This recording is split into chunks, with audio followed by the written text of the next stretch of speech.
Bermanfaat orang banyak, bermanfaat untuk diri saya. Itu bijaksana.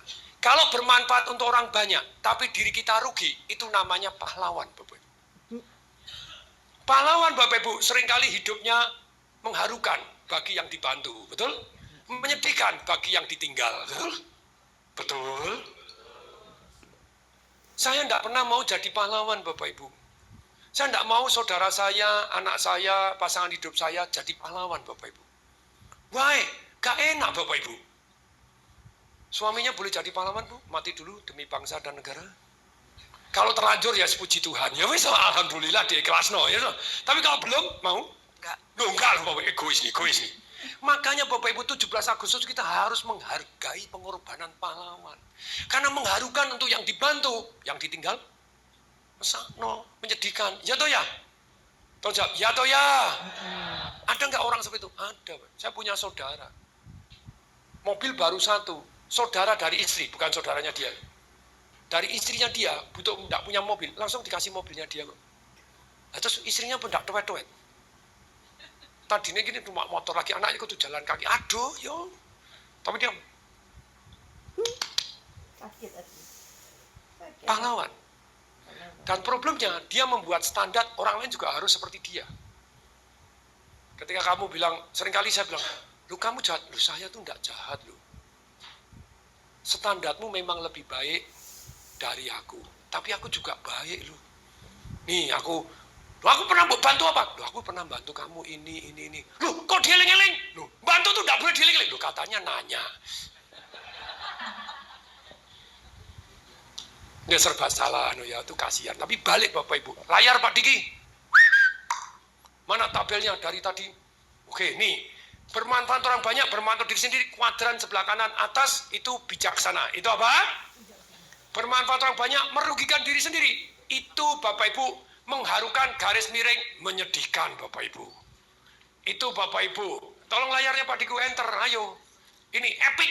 Epic itu mengharukan. Wow, pahlawan-pahlawan always epic Bapak Ibu. Menyedihkan. Berikutnya Bapak Ibu, kalau bermanfaat untuk diri sendiri, jelas merugikan orang lain. Jelas dengan tujuan merugikan orang lain. Goreng saham, rapopo orang lain rugi, saya untung. Kriminal Bapak Ibu. Dari awal kriminal. Banyak orang tidak peduli Bapak Ibu. Saya ambil patokan ini jadi saya hidup lebih damai. Apa-apa tuh nggak pernah merugikan orang lain? Pernah, ikuti saya. Apa? Pernah. Tapi biasanya kalau saya merugikan orang lain, saya ikut rugi. Saya ikut apa? Sungguh Bapak Ibu. Itu namanya apa? Merugikan orang lain, merugikan diri sendiri. Kebodohan. Ikutin saya. Apa? Kebodohan. Saya hilang berjuta-juta dolar, saya hilang begini. Merugikan orang lain, merugikan saya juga Bapak Ibu. Contoh sebelum COVID, saya jualan properti Bapak Ibu 600 miliar. Jos? Good? Terus kemudian Bapak Ibu, waktu COVID Bapak Ibu, nih, developernya tidak bisa bangun. Padahal dia orang kaya. Tanya dong, kok bisa? Karena yang bayar nyicil cuma 100 sekian miliar doang. Dari 600 miliar yang laku, terima duitnya 100 sekian miliar. Bisa bangun enggak? Gak bisa, kalau rumah dibangun satu-satu. Terus kemudian karena tidak dibangun, banyak orang berhenti minta duit balik. Minta duit? Karena COVID minta duit balik. Bisa dibalikin enggak? Nancep kabeh Bapak Ibu. Betul? Lah ini Bapak Ibu. Terus kemudian saya bilang, utang bank, ikuti saya. Apa? Saya bilang, enggak boleh. Utang bank itu jaminannya ya propertinya aja. Enggak boleh tanggung renteng. Nanti Bapak Ibu akan terus belajar perjanjian ini. Kalau tanggung renteng, aku saham kecil ikut nanggung sahammu gede. Diomongin enggak bisa, enggak paham Bapak Ibu. Saya dari komisaris, saya diganti dari komisaris. Utang bank Bapak Ibu, ratusan miliar. Saya melu ikut nanggung toh, betul nggak? Waktu COVID bunganya tetap tinggi, makin mati. Sing nyicil makin dikit, sing beli dikit karena COVID. Tireng, ikutin saya, apa? Lah orang baru nyicil separuh, minta balik, angel. Nah, dijadikan, digas jadi sebagian. Yang bayar lunas dikasih serah terima. Yang enggak, ya negosiasi, wong Anda belum lunas, betul nggak? Oh nipu, kamu nipu. Enggak ada, maksud sejauh mata pandang enggak ada hati untuk nipu Bapak Ibu. Yang lebih parah Bapak Ibu, karena saya tidak mau tanda tangan, kemudian akhirnya utang mereka begini, mereka kena jebakan Batman sama banknya. Betul? Jebakan Batman apa? Ikut nanggung harta pribadi, no. Kalau tanggung renteng, betul nggak? Semua tanda tangan saat direksi, saya tok yang enggak. Karena saya sudah bukan komisaris, enggak dimintain tanda tangan, saya enggak tanda tangan. Betul? Terus kemudian Bapak Ibu, mendadak. Ternyata bos besar ini konglomerat orang salah satu paling kaya di Indonesia, ikut teken. Aneh. Tanggung renteng, saya bilang, dulu enggak mau meeting, kapokmu kapan? Ya toh ya? Ya toh ya? Sekarang kamu ikut nanggung utangku. Ya. Aku enggak tanda tangan, kamu tanda tangan. Betul? Saham saya sedikit, dia 5%, saya diganti dari komisi, sudah enggak. Ternyata Bapak Ibu, dia juga takut Bapak Ibu. Terus kejadian Bapak Ibu, kejadian zaman pemerintahan ini, beras mungkin sikat Bapak Ibu, 12 triliun sama pemerintah. You know lah siapa dia. Ya cuma itu doang. Di display duitnya 2 triliun. Ini tugasnya orang hukum nih Pak. Sedih itu Bapak Ibu. Orang hukum sedih. Nanti yang akan sedih Bapak Ibu. Ini beras premium kecil ini banyak diurusin itu gampang lah Bapak Ibu. Gampang. Beras premium itu harus gede-gede, gampang toh, sampel tinggal digebukin dulu terus dibuka lo, pecah-pecah kecil-kecil lo, yang digebukin bisa. Pimpinan BCA gitu ya, BCA malah. Kemudian ada di atas langsung cari Pak Johan, kenalan Tong di Separingin. Oh iya Pak Tong saya tahu, Pak Tong aktif di AMA, Asosiasi Manajemen Indonesia. Saya juga aktif, waktu itu saya belum ketuanya Bapak Ibu. Belum ketua AMA, ikut organisasi. Tapi balik ke situ, saya langsung kenalan Bapak Ibu, langsung. Indonesia itu 220 juta waktu itu penduduknya. Kenapa kok satu? Ayo buka lagi, jawabannya gimana? Wah, enggak punya modal, ini saya buka sini aja, saya utang bank buat ruko gini. Oh, tenang, modal bisa dicari. Untungnya enggak ditanya. Caranya? Nanti kita belajar cara cari modal ya, untuk menangkap peluang. Kemudian, enggak apa-apa, kita cari. Ya wis, yuk, oke, kita buka mana? Yuk, yang deket dulu aja, bisa dikontrol. Ponorogo, dia bilang, jangan Pak Tung. Yang beli buku itu jarang orang setelah lulus sekolah. Interesting. Buku itu buku pelajaran. Buku kuliah, buku begini, buku referensi kuliah. Buku mahasiswa. Oke, kalau gitu kita buka di Jogja. Lah kalau Anda sudah inisiatif, sekali lagi, sudah apa? Giring bola sampai cetak gol. Giring bola sampai cetak, banyak orang itu ngilang. Ikutin saya, apa? Jadi dia cuma anget-anget tai ayam. Betul? Kalau saya enggak Bapak Ibu. Terus kemudian saya ikut seminar. Ikut apa? Pembicaranya zaman dulu itu Ketua Ikatan Akuntansi Publik di Indonesia, Pak Haji Amir Abadi Yusuf, AAC Associate Accounting. Kemudian langsung ngomong, oh dia tercerita dia punya penerbitan juga, Salemba 4. Wah ini kelihatannya cocok. Langsung saya ngomong, Pak, saya senang sekali bergaul dengan Bapak. Gini, Pak, sekali waktu, saya ini kebetulan lagi mau ke Jakarta, Pak. Sekali waktu saya traktir makan siang, boleh Pak? Mau ngobrol. Oh boleh. Langsung saya enaknya, minggu depan Pak, enaknya Rabu atau Sabtu. Kenapa Rabu Sabtu? Karena kalau Senin Kamis banyak yang puasa, jelas. Rabu atau Sabtu gitu ya. Kasih dua alternatif itu jadi dia, oh Rabu aja. Oh Bapak tinggalnya di mana? Saya tinggal di sini, tapi saya kantor saya di Samudra Building waktu itu gitu ya, di jalan sana. Terus kemudian, kalau gitu enaknya mau deket di sana Pak ada mall. Oh ya ada di Mall Anggrek. Mau di Mall Anggrek Pak? Boleh, itu saya pernah di sana, ada restoran Samudra juga. Mau di sana Pak? Oh ya boleh, Rabu ya, jam berapa? Jam 12.30. Padahal saya tidak ada rencana. Pas ada rencana, memang saya akan rencanakan. Zaman dulu, kemudian naik mobil dulu ke Surabaya, naik kereta berapa jam naik kereta Bapak Ibu. Sampai di sana saya datang masih matanya merah-merah karena tidak bisa tidur di kereta.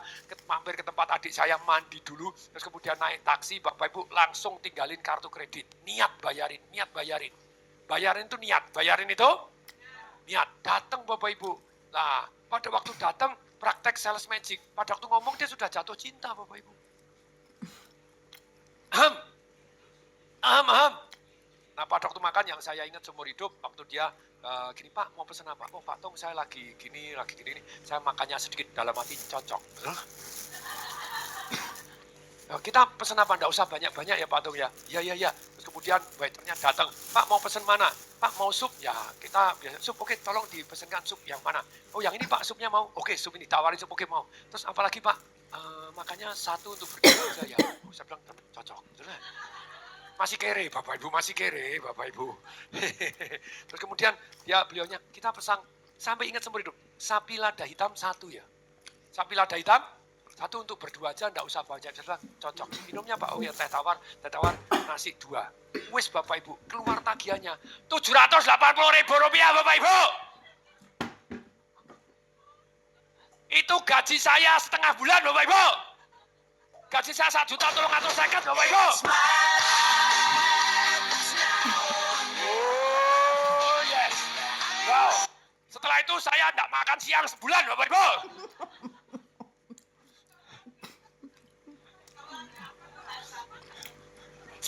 Tapi pada waktu itu dia jatuh cinta, Bapak. Setelah ketemu pertama di seminar di Malang, kemudian saya datengin Bapak Ibu aktif ikutin saya. Dan follow up. Dan follow bukan hanya anget-anget tai ayam kenalan terus kemudian enggak follow up. Orang kaya, orang sukses itu enggak punya waktu. Lah kalau kita belum kaya kan punya waktu, betul nggak? Ya toh ya? Ya dia nyetorin uang, saya waktu, ya toh ya? Tenaga usaha pikiran gitu. Lah kemudian saya datang. Nah ini ada sales magic, ada sales magic Bapak Ibu. Saya tanya, Pak, Bapak sudah punya, oh 9, dia bilang gitu. Bapak selalu partneran atau sendiri? Oh saya selalu partneran, saya senang partneran. Dari partner Bapak 9 itu siapa yang Bapak suka? Dia bilang gini Bapak Ibu, oh saya suka misalnya namanya Joni gitu ya. Oh jadi Bapak suka Joni.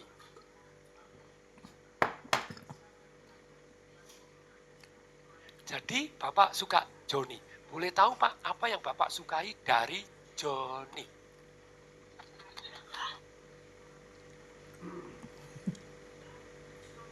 Joni. Loro dodok.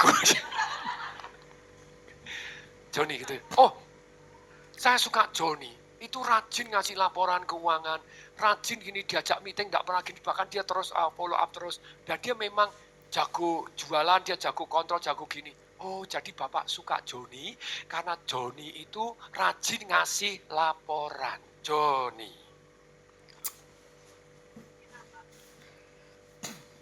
Itu namanya tagging. Tag. Namanya jenengnya apa? Buat cantolan.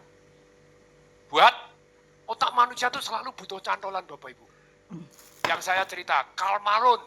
Itu jagoan namanya Karl Malone basket, itu jago postman. Jadi dia dari dekat ngeposkan, plung, masuk terus. Dia enggak bisa nembak 3 angka Bapak Ibu. Konyol, termasuk paling rendah. Di training sama Anthony Robin. Nah, caranya bagaimana? Dibuatin cantolan. Jadi, kamu pernah nggak pada waktu kamu SMA masuk, terus timmu juara? Pernah, ingat ya. Kasih bum-bum, kasih apa? Dia bilang, bum-bum, tepuk. Jadi bum-bum dicantolkan. Kamu tembak, kalau enggak masuk biasa aja, kalau masuk bilang bum-bum. Kalau masuk bilang, bum-bum. Kalau masuk bilang, bum-bum. Kalau masuk bilang, bum-bum. Nah, pada waktu besok lomba 3 angka, hanya dilatih sama Anthony Robin 2 hari. Bapak Ibu, padahal Anthony Robin enggak bisa basket, tapi jago membuat cantolan. Kemudian, sama Bapak Ibu, begitu mau tembak, dibalik, bum-bum, baru nembak. Bum-bum, tembak, bum-bum, tembak, bum-bum, tembak. Langsung juara dunia. Juara 2 Bapak Ibu, nembak 3 angka. Dahsyat. Dari Karl Malone yang terendah di dunia, terendah di seluruh NBA. Kenapa terendah? Karena dia kan tidak pede untuk nembak. Nembak luput, ya jadi skornya minus loh. Nembaknya cuma jarang, luput lagi. Betul? Padahal Michael Jordan kan nembaknya terus luput, ya akhirnya 50%, 60%, masih 50-50. Betul? Betul, rekornya sekarang kalah sama Stephen Curry gitu ya. Persentasenya tinggi.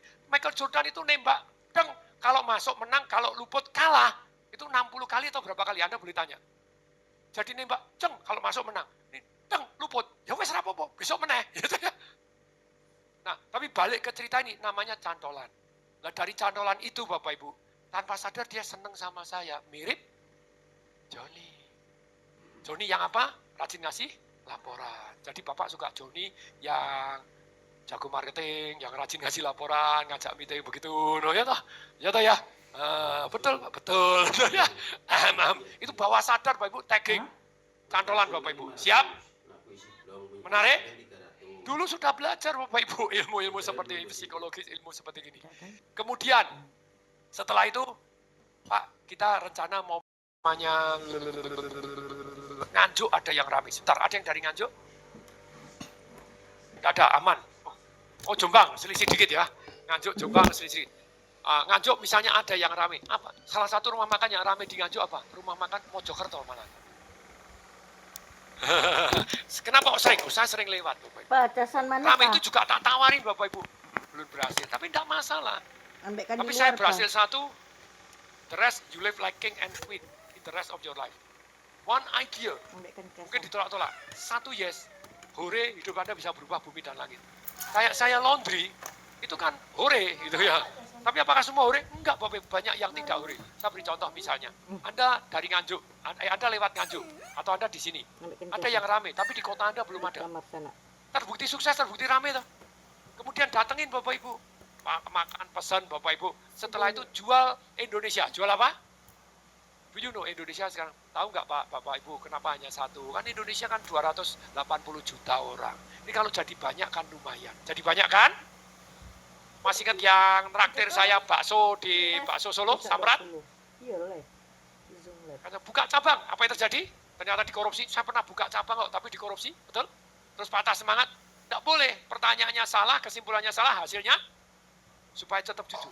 Supaya siapa yang mau belajar bagaimana karyawan lebih jujur? Katakan saya.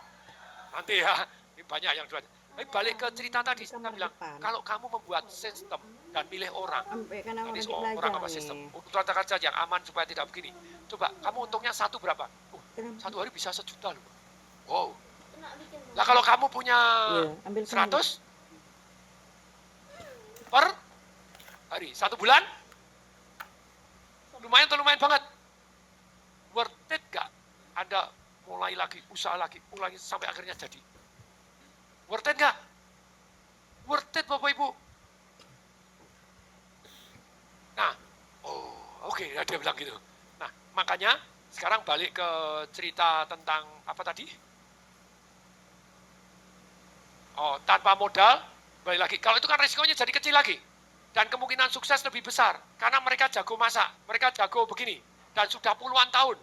Biasa usaha Bapak Ibu, menurut statistik, itu 80% itu mati di tahun pertama. Sisanya Bapak Ibu yang 80%, yang 20% tadi, 80% dari 20% itu mati Bapak Ibu di 4 tahun berikutnya. Jadi yang lebih dari 5 tahun cuma 4%. Nah kita cari yang 4% dong. Sudah usaha berapa tahun? Lebih dari 5. Oke. Toko buku Togamas sudah 9 tahun. Lebih aman? Ajak kerjasama. Supaya mau? Nah kalau misalnya tadi rumah makan. Misalnya Pak siapa namanya? Pak Wijaya. Pak Wijaya dari kota mana? Medan. Ada rumah makan apa yang di Medan? Enak banget Bapak, tapi belum ada di seluruh Indonesia. Garuda. Padang. Padang saya pernah. Terus kemudian banyak sekali. Ateng. Kue tiaw ateng. Belum ada toh? Kue tiaw ateng, no. Mana lagi? Durian uco. Loh, apa aja kan masih banyak toh. Misalnya tadi Garuda, kita kan datang toh, makan toh. Langsung kita bilang, Pak Wijaya, gitu ya. Saya tong diseparingin, minta ketemu umumnya. Saya ini ceritanya punya jagoan franchise Pak, kita bisa franchise-kan yang begini. Jadi apakah biasanya orang buat franchise itu antara 200 juta sampai 2 miliar Pak. Apakah berkenan Pak Wijaya kita buatkan gratis? Saya yang membeli master franchise-nya. Saya beli 1 miliar Pak. Terus Bapak masih punya saham di tempat master franchise. Jadi selain dapat royalti nantinya, masih kalau perusahaan saya untung, main istilahnya distributor atau main franchisor-nya ini tadi, Bapak masih dapat 20%. Cocok Pak? Good? Boleh Pak, yuk kita kerjasama. Langsung minta tanda tangan kerjasama. Bahwa saya menjadi master franchise-nya. Dan saya berjanji untuk membuatkan sistem franchise. Betul? Kemudian ke Pak Burang. Tapi Pak Burang kan, wah ya boleh Pak Tung tak kasih murah deh, 200 juta. Misalnya gitu ya. Tapi tetap harus bayar. Tetap harus deal, ikutin saya. Apa? Bila perlu ikut. Naikkan harga, turunkan. Gini Pak, 250 boleh Pak? 250 boleh? Kemudian kita ngomong gini, selain itu Bapak juga tak kasih 20% dari master franchise saya. Cocok Pak? Oke, caranya gini Pak. Bapak bantu buatin dulu. Bantu buatin sistem franchise-nya. Good. Kemudian begitu terjual franchise-nya, Bapak langsung dapat 250 juta dulu. On top of that, dari keuntungannya masih dapat 20%. Dan setiap operasional, berapapun, Bapak tetap dapat 20%. Cocok? Deal? Deal. Apakah pasti mau? Belum tentu. Ya toh ya? Oke, tolong tangan kanan gini dulu. Naikkan harga. Turunkan. Oke, naikkan harga. Turunkan. Ini bagaimana menangkap peluang tanpa modal. Betul. Kemudian sudah kan butuh 1 miliar 250 juta. 1 miliar untuk beli master franchise-nya. 250 untuk buat sistem franchise-nya. Tapi kan Garuda rame toh. Teman-teman, ini ada peluang yang luar biasa. Garuda belum ada. Itu rumah makan pagi sore, jangan tanya omsetnya ini. Ini Garuda lebih seru lagi. Mari kita lihat. Mari kita main. Ya tentu saja punya. Begitu rame, saya master franchise-nya. Cukup 100 juta. Cukup 100 juta. Betul, butuh modal segini, butuh begini, 100 juta. Jual 20. Jual. Bayar pada waktu laku toh. Setelah laku 20 baru kita jual toh. Betul? Nah, kemudian franchise-nya bayar kita 100 juta, sudah dapat sistem, sudah dapat bukti yang namanya rame. Ya toh ya? Ya toh ya? Kemudian berikutnya Bapak Ibu. Kayak tadi yang jualan spa, Ibu Novita. Sama Ibu, kalau jualan, belajar namanya sales on stage. Sales on stage gitu ya. Jadi peluang bisnis yang tahan uji, tahan resesi misalnya apapun. Gitu ya. Jadi Anda silakan begini, ini, cara memfranchise-kan and so on. Anda boleh gitu, kemudian Anda jualan. Caranya begini. Taruh aja misalnya 5 juta. Taruh aja berapa? Ini franchise fee-nya 350 toh. Betul toh? Kalau kita akan pergi ke Bali. Terus kemudian lihat pembukuan saya di sana, lihat registernya saya di sana, lihat berapa ramenya saya, dan spa gratis. Spa gratis. Kalau akhirnya Anda apa? Akhirnya Anda ya, kan tadi franchise-nya harusnya 350 misalnya. Anda dipotong 50 juta. Jadi 5 juta Anda usah nambah 45 juta, Anda tinggal 300 juta. Tapi kalau Anda tidak jadi, Anda dipotong hanya tiket pesawat sama hotel. Sisa makan sehari 3 kali di sana, spanya gratis, semuanya gratis. Good? Tapi kalau Anda jadi, dipotong 50 juta. Boleh nggak? Kalau jawab, boleh nggak? Dan Anda piknik sana, nanti saya ajak ke sini, Anda cerita Bali indahnya toh. Saya akan ajak makan malam di Jimbaran. Kita akan menyaksikan matahari terbenam di mana, and so on. Jadi Anda ceritanya itu jualan experience. Jualan apa? Sebetulnya Bapak Ibu, whatever you sell, either you sell solution, convenience, atau experience. Nah kalau Anda bisa rangkum 3 ini, Anda punya duit, nah solution, Anda punya duit bingung naruh di mana, Anda tidak khawatir inflasi, bagaimana Anda bisa punya bank sendiri yang bisa nyetak duit sendiri, yaitu Anda punya usaha, sekali lagi, punya usaha yang menghasilkan duit. Hari ini besi naik, bensin naik, Indomie aja naik. Kira-kira inflasi nggak? Kalau inflasi, salah satu yang mengalahkan inflasi, Anda punya bisnis yang menghasilkan cash flow. Betul? Betul? Yang lebih gede dari bunga bank, tentu saja. Lebih gede dari inflasi. Kalau jawab, setuju? Untuk ini, peluang return-nya 60%. Betul Ibu tadi? Return-nya 1 tahun 60%. Luput-luput Pak. Loh kan kita bilang ada optimis, ada sepinya, ada begini. Luput-luput, 20% aja 5 tahun jauh lebih gede dari bunga bank, lebih gede dari dividennya BRI. Ya toh ya? Ya toh ya? It's a very good business dan saya sudah 23 tahun datang, mari kita lihat. Datang dulu, enggak jadi, enggak apa-apa, duit Anda. Tak kembalikan 5 jutanya. Tapi enggak usah 5 juta kembalikan, tiket pesawat dan hotel. Nah, murid saya ada yang nyontoh begini tapi nyonteknya enggak detail. Kamu taruh 10 juta, pergi ke sana, dapat hotel gini, wah di hotel mulia, nanti kalau enggak, nanti semuanya 10 jutanya kita kembalikan. Ya orang tour gratis loh. Betul enggak? Tapi enggak, kita potong hotel, kita potong pesawat, berarti Anda sudah nanggung, itu aman. Nah, tapi Anda dapat tambahan, kalau saya, seringkali kalau jualan, datang aja ke Bali, sekali lagi, datang aja ke Bali, tidak jadi beli franchise-nya, dapat undian, Royal Caribbean, menarik enggak? Royal Caribbean berapa Bapak Ibu? 3,5 juta. Tentu saja, kalau buka itu pemandangannya bukan laut Bapak Ibu. Pada waktu buka pemandangannya jendelanya gambar laut Bapak Ibu. Oh, saya pernah naik yang itu. Saya pernah naik yang murah-murah Bapak Ibu. Star Cruise itu kan kabin 4 orang sama anak-anak saya masih kecil-kecil begitu. Ada jendela buka, jebret, gambar laut Bapak Ibu. Ini kan 3,5 juta kan bisa toh, murah meriah. Tapi kan kesannya hadiahnya Royal Caribbean, betul? Datang aja diundi Royal Caribbean. Ini cara jualan, Bapak. Cara yang di Marketing Revolution menutup atau menggeletakkan itu kriterianya apa gitu ya. Oke, mari kita lanjutkan. Nomor 1 dari kemarin, dari 7 cara. Memperhatikan usaha-usaha yang terbukti membawa hasil orang jadi kaya. Ini ada beberapa sub Bapak Ibu. Contohnya, Anda lihat apa yang sedang ramai di luar kota, luar negeri dan belum ada di kota Anda. Why Bapak Ibu saya minta yang dari Surabaya, sekali ya datang di Jakarta. Yang di Jakarta, Anda sekali datang di Surabaya. Untuk melihat, untuk mendengar, untuk merasakan. Tolong jawab, siap? Dengan demikian Anda bergaul dengan orang-orang yang bukan hanya dari kota Anda saja, tapi juga orang-orang dari luar kota. Ada dari Aceh, ada dari Bali, yes?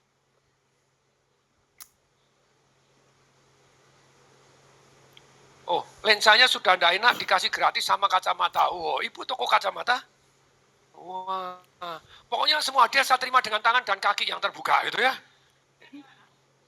Oh, karyawan, oke, no ya boleh, no way. Loh, tapi ini optiknya kayak apa ini? Nah, langsung dibales so Bapak Ibu ya toh ya. Corporate vision, no. Nah, ini ada perlu Anda undang kami.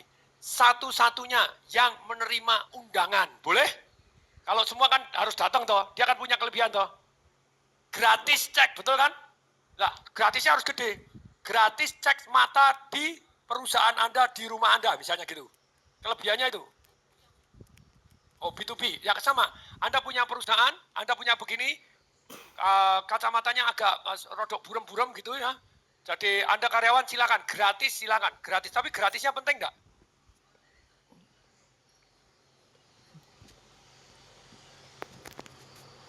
Oke, very good. Terus kemudian ini yang lihat YouTube-nya tuh diskon barusan tuh. B2C, diskon lensa 5%, very good. Diskon frame 20%, bundling. Gini silakan. Nah, very good.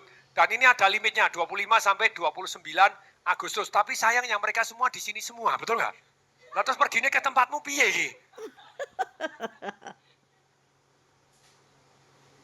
Mana didatengin?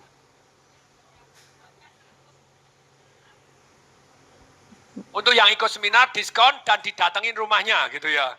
Oh lah itu boleh, tapi kan ini untuk peserta Business Revolution ini kan orang salah sangka. Kalau salah sangka jadi tidak, oh lewat ya toh ya. Ya toh ya. Tapi gini, benefit eksklusif. Diskon begini dan gratis diperiksa untuk di rumah Anda. Jos? Menarik? Jadi praktis loh, kan semua bisnis itu harus punya nilai tambah. Sebentar. Kalau Anda mau jualan, sekali lagi, mau apa? Bisnis kan always jualan. Lu ya toh, masa bisnis nggak jualan? I love orang yang senang jualan. Pagi hari ada karyawan, saya jualan, gini kepada saya, ya saya ngelarisin.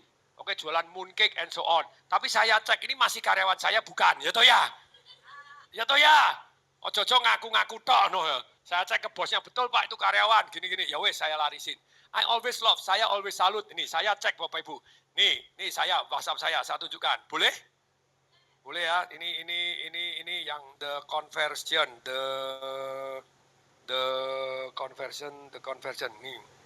Nih kalimatnya.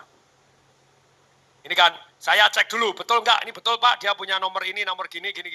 Saya selalu apa? Terhadap orang yang berani menawarkan. Pelajaran pertama kalau mau sukses di dalam bisnis itu belajar jualan. Belajar apa? Kalau Anda tidak bisa jualan, kalau Anda bisa jualan, Anda tidak bisa produksi, Anda tidak bisa ngontrol, customer service tidak bisa, Anda tetap bisa kaya. Lalu jualan orang lain toh. Betul. Kayak saya jualin propertinya orang lain toh. Dan seringkali saya sama tim saya, Pak Tony Herlambang pada itu. Pak gini nih, tenang. Kita ini belajar dan masih dibayar. Tenang aja. Betul nggak? Nanti kalau punya sendiri itu kita sudah siap karena kita sudah belajar jualan. Tapi sekali lagi kamu jangan hanya belajar jualan. Apa kelebihannya mereka yang develop? Saya ini punya kelebihan jualan. Tapi saya tidak pernah senang orang nungguin bangun, begini, tidak patio senang Bapak Ibu. Makanya saya harus cari developer yang terpercaya, yang tidak bisa jualan. Betul? Makanya kerjasamanya, oh kamu yang bangun, kamu produknya begini, kamu kontrol keuangannya, and so on. Nah akhirnya Pak Diki aja saya kirim ke Batam. Batam itu bisa menagih cicilannya 120%.